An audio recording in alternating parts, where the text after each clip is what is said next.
प्यारे साथियों, दुनिया जहान से रिश्तेदार कहीं से आए, सब लोग ने अपने अपने रिश्तों के लिए छोटे छोटे बच्चों के लिए उपहार लाए, लेकिन ये गर्मी हमारी जो आई हमारे शरीर के पानी ही निकाल डाली। तो मेरे प्यारे साथियों, आप लोग कैसे हो? उम्मीद है आप लोग स्वस्थ और मस्ती होंगे।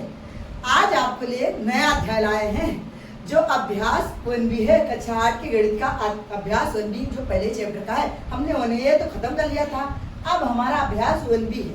1B का पहली हेडिंग क्या करिए, आइए बिना समय गवाए हम लोग अपना कार्य शुरू करते हैं। कहता है निम्नलिखित कथनों में सत्य है या असत्य है, यानी जो सवाल हमने दिया है क्या उसका उत्तर हमने जो पुष्टि की है क्या वो सही है या गलत। आइए हमारा पहला सवाल जो है वो कहता है -4/5 प्लस फिर -4/5 का, इसका आंसर -8/5 होगा। क्या यह सही है या गलत? आप हमें इसकी पुष्टि करके दिखाएं। तो चलिए, क्या ये सही है या गलत, हम इसको इधर समझ लेते हैं। हमारा पहला है -4/5, ब्रैकेट हमने कर दिया बंद, प्लस लगाया, फिर लिखा है -4/5, ब्रैकेट कर दिया बंद।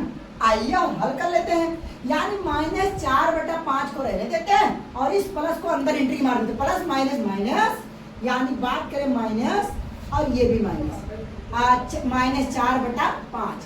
अब रही बात इन दोनों का हर समान है तो बटे के नीचे आ गया 5 और इन दोनों माइनस में होने का -4 हो गया -8 और ब्रैकेट में आ गया बटवासी, तो -8/5 ही तो आंसर है। और ये देखिए इसने खुद रखा था, कहता था इसका जो आंसर होगा -8/5 ही होगा। तो कह रहा अगर आंसर मैच खाया तो क्या ये सत्य है कि असत्य? तो हमारा आंसर तो मैच खा रहा है, तो क्या हम लिख सकते हैं इसका, कह सकते हैं कि हमारा ये सत्य। ये रहा हमारे पहले सवाल को, इसको तो समझ लीजिए, मैं आपको समझाने के लिए बता रहा हूं। आप अगर यहाँ ही समझ जाते हो, डायरेक्ट रख देते हो, तो आपकी बुद्धि का तारीफ करने का भी अवश्य बात कहते हैं कुछ नसीब होंगे। आइए अगला सवाल करते हैं जो बहुत ही बेहतर और बहुत सरल है। पहले सवाल को तो समझ लीजिए, यूं ही हम लोग लगा डालिए एक साधारण शब्दों से ही। आइए हाँ, अगला सवाल कह रहा है -6/7 + 6, वो भी परिमेय संख्या नहीं है। ये खुद कह रहा है परिमेय संख्या नहीं है। अगर ये परिमेय संख्या है, अगर ये परिमेय संख्या है तो हम कहते हैं ये कहना असत्य है। अगर ये परिमेय संख्या नहीं है तो हम कहते हैं इसका कहना सत्य है। तो चलिए जस्ट इसको हमने हल कर इसको समझा था, वैसे ये वाले सवाल को भी हम हल कर एक अच्छे से और सरल भाषा में समझ लेते हैं, एकदम आसान भाषा से।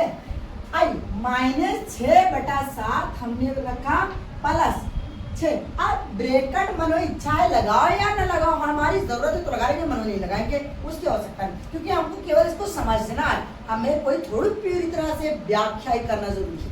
चलिए, इस 6 के नीचे कुछ नहीं तो 1 है, ये तो हम लोग को 3वां 4वां 5वां से ही सिखाया था, इस बातें पता है। अगर बटे में कुछ नहीं तो 1 होता है। आगे देखिए हम क्या करते हैं, ये भिन्न का जोड़ बन गया, इसको निपट लेते हैं, यानी -6 कम -6, हम लोग ऐसे ही तो तिरछा डायरेक्ट गुणा करते हैं, प्लस फिर 7 6 42। अब बटे के नीचे आए तो 7 1 कम 7। अब हमारा कह रहा है 42 में से 6 निकाल दो, यानी माइनस में है ना, और 42 प्लस में, तो प्लस में से सदा माइनस को निकाला ही जाता क्योंकि प्लस वाला बड़ा होता। तो 42 में से 6 निकालोगे तो बचेगा 36/7। क्या यह बटे में नहीं है कि P/Q के रूप में नहीं है, और जो संख्या P/Q के रूप में तो भिन्न होती है और परिमेय संख्या भी होती है। तो ये खुद कह रहा है जो संख्या P/Q के रूप में वो परिमेय संख्या है, तो क्या ये P/Q के रूप में नहीं है और ये भिन्न में नहीं है? है, तो ये खुद कह रहा है परिमेय संख्या नहीं है, तो हम कह सकते हैं इसका कहना गलत है, क्योंकि ये परिमेय संख्या है तो हम कहेंगे ये असत्य है, क्योंकि हमसे सत्य और असत्य नहीं पूछा है, असत्य है। ये रहा हमारा दूसरी यानी पहले हेडिंग का दूसरा सवाल भी, पहला तो सत्य निकला और दूसरा असत्य है। यहाँ तक कि हमारे रसूलों आप लोगों को समझ में आया होगा, तो आप प्यार भरा एक कमेंट बॉक्स में देकर जाइए, ताकि और आपके लिए और बेहतर से बेहतर चीजें आप अवेलेबल करा सकूं। अब अगला हेडिंग कह रहा है जो हिंदी में एकदम परिभाषा में ही पूछा हुआ है, इसके लिए कह रहा है 2 परिमेय संख्या लो, हम चाहे जो रख ले 2 परिमेय, चलो 1/2 प्लस 3/1, मानो जो भी रख लो, जहाँ इच्छा हो तुम रख लेना, जो नहीं, हमारी इच्छा ही नहीं मुझे रख लो। कह रहा परिमेय संख्याओं को जोड़ने का क्रम, यानी पहले इनको जोड़ लो, पहला इनको जोड़ लो, हम कर लेते हैं, जोड़ लेते हैं। यानी कहा था दो परिमेय संख्या, हमने दो परिमेय संख्या निकाला, कह रहा उनको जोड़ो, तो पहले जोड़ लेते। सिर्फ आपका दिमाग यहीं तक होना चाहिए, केवल इतना ही, आगे जाओगे तो हो सकता है कंफ्यूज में आ जाओ, तो हमें कंफ्यूज नहीं होना, एकदम शांत मन से करना है। देखिए पहले इसको कर लेते हैं, 4 एकम 4 प्लस 2 तिया 6, बटे के नीचे आते हैं तो 4 दूनी 8, जोड़ देते हैं। बेटा जोड़ेंगे तो 6 4 10/8 इसका आंसर है। फिर कह रहा है जो आपने भिन्न रखा था उसका क्रम बदल दो, यानी 3/4 को आगे कर दो और 1/2 को पीछे कर दो। अगर आप इनका क्रम बदल दो क्या 10/8 ही आंसर आएगा? चलो देख लेते हैं। 2 तिया 6 प्लस 4 एकम 4, ये पहला सवाल है, ये हम दूसरा कर रहे हैं। 2 तिया 6, 4 एकम 4, बटे के नीचे 4 दूनी 8 और जोड़ेंगे तो 6 4 10/8। तो ये क्या करें, देखो 10/8 यूं आया, 10/8 यूं आया, कोई अलग है ही नहीं, एकदम सेम टू सेम। ये खुद कह रहा है जोड़ने पर फिर क्रम बदल के फिर जोड़ोगे तो भी उसका आंसर वही रहेगा। तो देखो पहले वाला जो आंसर आया था जोड़ने पर वही दूसरे में भी आया, तो इसका कहना क्या है, सही है। सही का मतलब हम इसके अनुसार लिखेंगे सत्य है। उम्मीद है आपको यहाँ तक के तो बेहतर समझ में ही आया होगा और मजा भी आ रहा होगा, क्योंकि बेटा जी हम लंबे जा ही नहीं रहे, आपके लिए जहां तक हो सकता है हम वहां तक बहुत ही कम समय में, बहुत ही छोटे रूप में और बहुत ही आसान भाषा में जल्द से जल्द और कम लाइनों में ही आंसर प्रस्तुत कर रहे हैं। आइए अगला सवाल करते हैं। हमारा 3 सवाल तो हो चुका बहुत ही अच्छे से, केवल सत्य असत्य असत्य में ही पूछा है और समझाने के लिए मैं यहाँ समझा रहा हूँ। अगर आप डायरेक्ट समझ के लगा देते हो तो आप लिए और भी अच्छी बात है, लेकिन आपको मैं और अधिक से अधिक समझाना चाहता हूँ, इसलिए बेटा जी मैं इसको समझाने की अलग प्रोसेसिंग कर रहा हूँ। अब आगे हमारा चौथी हेडिंग कह रहा है 3 परिमेय संख्या, कोई भी ले लो तुम्हारी इच्छा समझने के लिए, का योगफल परिमेय संख्या ही होता है। बात सत्य है। अब मैं जो बेटा जी 3 परिमेय संख्या 1/2 प्लस 2/3 3/2 प्लस 4/2, जो भी चाहो वो ले लो। और कह रहा है जो भी 3 परिमेय संख्या, देखो मैंने 3 परिमेय संख्या लिखा, इनका आप जोड़ोगे, योगफल का मतलब जोड़ोगे, जो आंसर आएगा वो भी परिमेय संख्या में ही आएगा। चलो देख लेते हैं। तो बेटा जो देखिए इनका हर क्या है, 2 2 2 समान है ना, तो बटे के नीचे 2 आ गया, तो 4 3 7 1 8, 8/2 क्या परिमेय संख्या नहीं है? हाँ ये परिमेय संख्या ही है, p बटे q में। ये कह रहा 3 परिमेय संख्या का योगफल परिमेय संख्या नहीं होता, जबकि तो परिमेय संख्या है। तो हम क्या कहेंगे, ये हमारा असत्य है, इसका कहना गलत है, क्योंकि परिमेय संख्या है असत्य।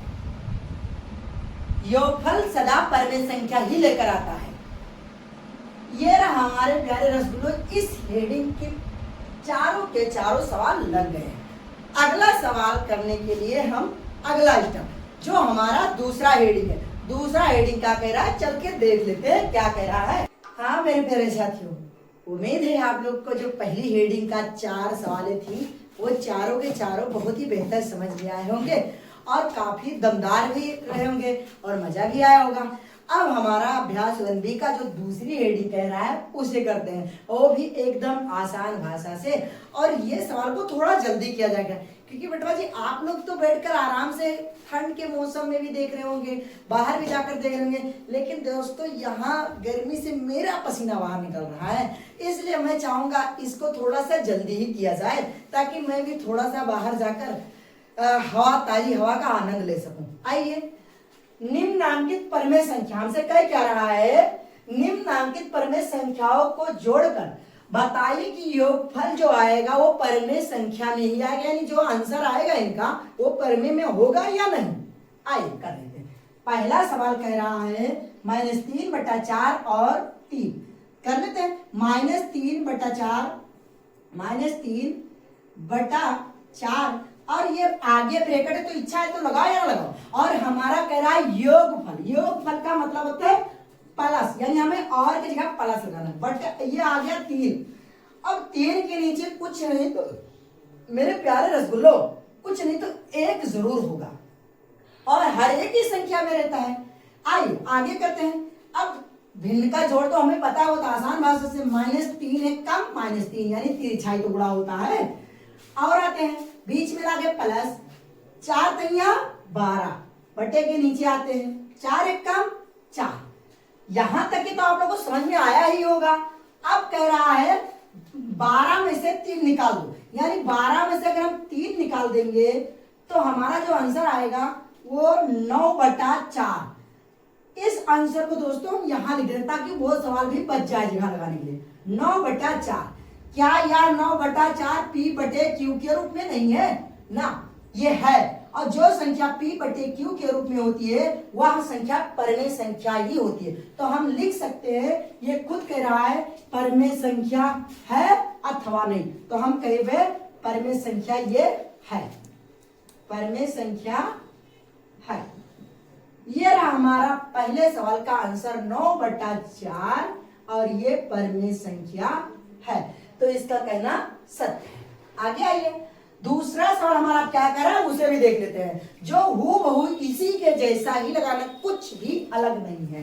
यानी -1 को रहने दो और के जगह जहां यहाँ प्लस लगाया आप लोगों ने वही प्लस समझ लीजिए यहां भी लगाना है, और के जगह प्लस, फिर यहाँ आया -2/3, लेकिन ये चिन्ह एक साथ हो जाएंगे, इसीलिए हमें ब्रैकेट लगाना पड़ेगा। ब्रैकेट यहाँ जरूरी है। और -1 प्लस को गुणा करा दो माइनस के साथ, तो प्लस माइनस माइनस। अवश्य कहवे हम लोग शुरुआत से ही करते आए हैं, कोई भी संख्या अगर प्लस के साथ गुणा होती है तो वह माइनस और प्लस का जब गुणा होता है तो अवश्य कहते हैं अंत में वह माइनस ही बचता है, क्योंकि प्लस माइनस में अंत में जीत माइनस की होती है। फिर बचा 2/3।